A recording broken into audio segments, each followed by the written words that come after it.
ఈ వీడియో అయితే జీవా పార్క్‌కి కంటిన్యూషన్ పార్ట్ అండి. నిన్నటి వీడియోలో మనము కొన్ని బర్డ్స్ అండ్ యానిమల్స్ ఎక్స్‌ప్లోర్ చేసాం కదా! సో, దానికి కంటిన్యూషన్ పార్ట్ ఇది. సో, ఈ వీడియోలో మనమైతే ఇంకొన్ని బర్డ్స్ లైక్ డక్స్, ప్యారట్స్ అయితే చూడొచ్చు. డక్స్‌కి అయితే వాళ్ళు కొన్ని సీడ్స్ ఇస్తారు. మన దగ్గరే పెట్టిస్తారనమాట.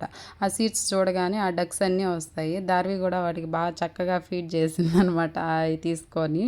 అండ్ వాటితో బాగా టైం స్పెండ్ చేసింది. ఆ వాటరు అంతా బాగుంది కదా! పాండ్ అయ్యి. సో, అక్కడ బాగా హ్యాపీగా టైం స్పెండ్ చేసిందనమాట.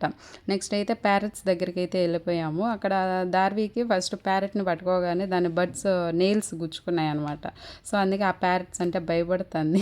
నేనైతే బాగా హ్యాపీగా ఫొటోస్ అండ్ వీడియోస్ తీసుకుంటా ఉన్నాను. నేను టచ్ చేస్తా ఉన్నా కూడా వద్దు అని చెప్తానన్నమాట. అవి గుచ్చుకుంటాయి కదా అని చెప్పి.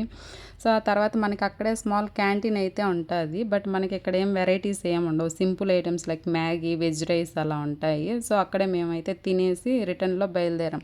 రిటర్న్ అయితే ఒక టెంపుల్‌ని అయితే చూసామన్నమాట.